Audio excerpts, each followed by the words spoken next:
Welcome friends, welcome to all of you in our channel Study for Win.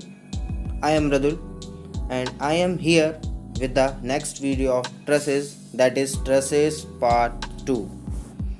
In the first video, I explained what is truss, the different type of trusses that are perfect truss, redundant truss and deficient truss, and the basic equation of all the three trusses and the different type of examples of trusses.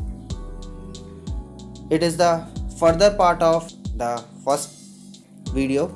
In this video, all of you will see that what are the assumptions made in the analysis of trusses, what is the different type of methods to solve a numeric problem of trusses, and many more things.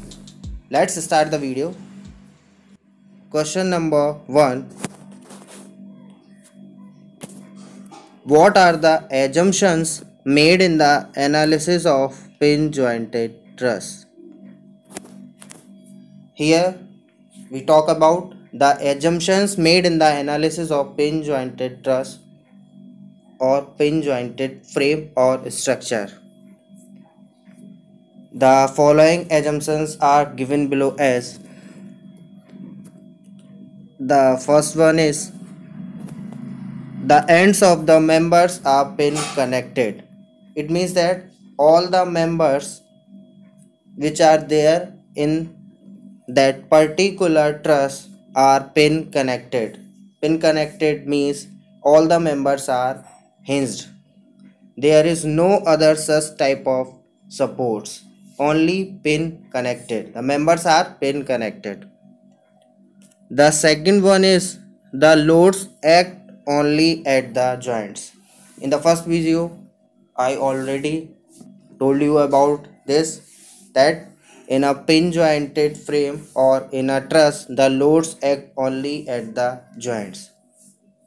So it is also a assumption to solve the problem of a truss or the analysis of a truss.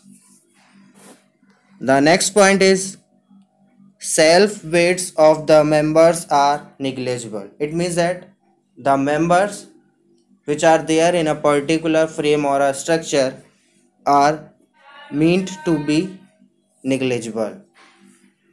The weight of all the members are negligible. The next point is, that is point 4, the cross section of the members is uniform. It means that the members which are there in a particular truss is considered as uniform. These are the 4 basic assumptions that are made when the analysis of a pin jointed frame or structure when we done. The next question is question number 2. What is the nature of forces in the members of a truss? Here we talk about the nature of forces which act on the members of a pin jointed frame. The members of a truss are subjected to either tensile or compressive forces. It means that there are only 2 type of forces are act on the members of a truss, and that 2 forces are, the first one is tensile force and the second one is compressive force. The figure given below, all of you are seeing this figure.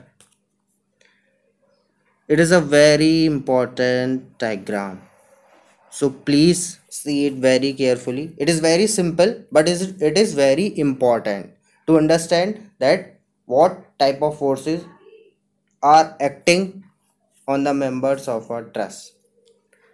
Let's see what the diagram tells.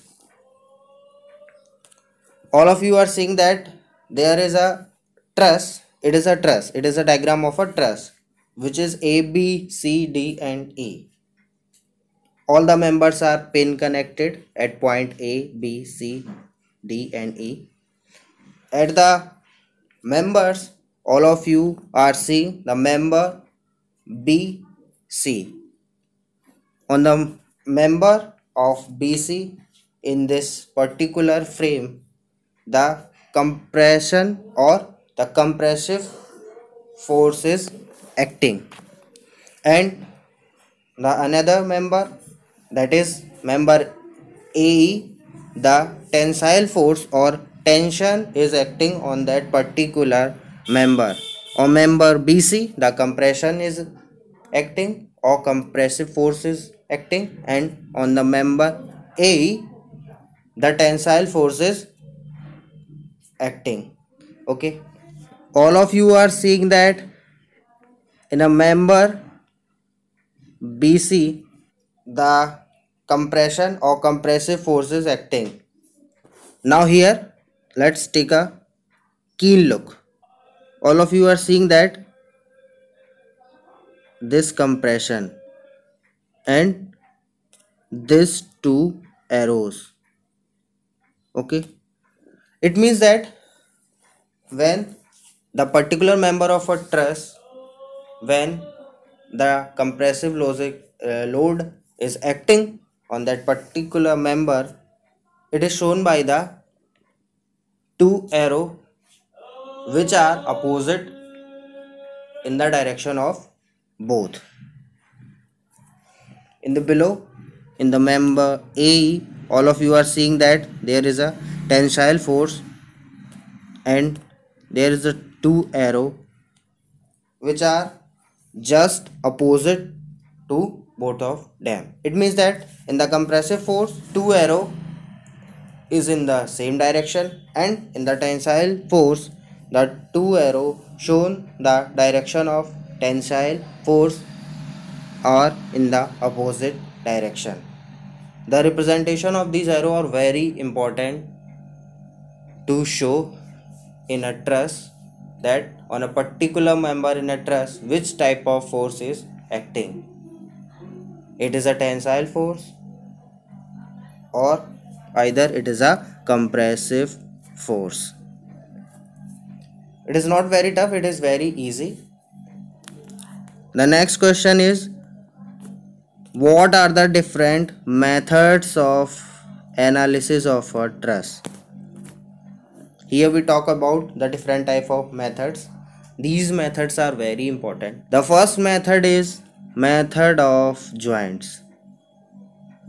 This method is based on the basic equation of truss, which is m is equal to 2j minus 3 or 2j is equals to m plus 3. Okay, it is the basic equation of a perfect truss. All of you saw this equation in my first video, which was truss part 1. The equation of the perfect truss is m is equal to 2j minus 3. So this is the equation which is used when we use this method, that is method of joints, to solve the problem or analysis of a truss. The second method is method of section. The first one was method of joints and the second one is method of section. When we determine the reactions on all the joints of a truss, we draw a section line passing through not more than 3 members. It is very important in this method. The section line which is drawn is not passing through not more than 3 members. Not more than 3 members. It is very important to remember, or it is very important to analysis of a truss. And these 3 members in which forces are not known such that the frame is cut into 2 separate parts, and each part should be in equilibrium. Each part should be in equilibrium under the action of loads, reaction and forces in the members that are cut by the section line.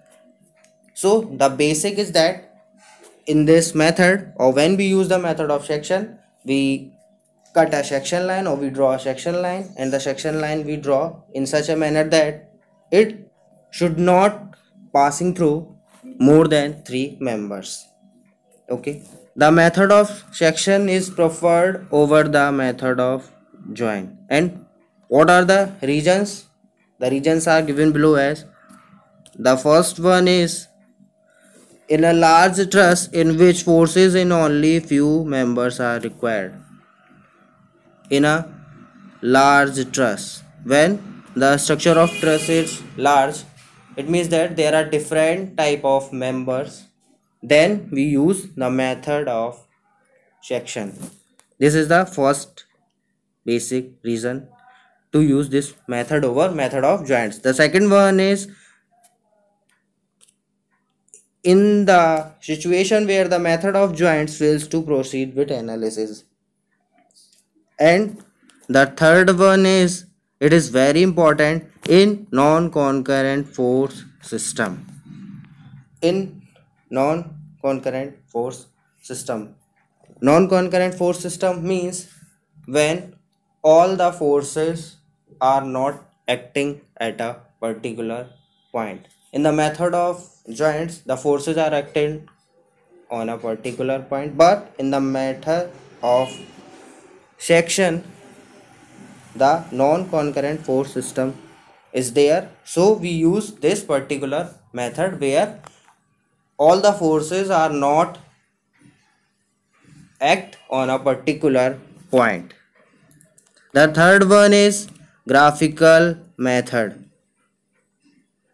In this method, the analysis is done with the help of graphs, but it is not used. Only the first two methods are used because the first two methods are analytical methods.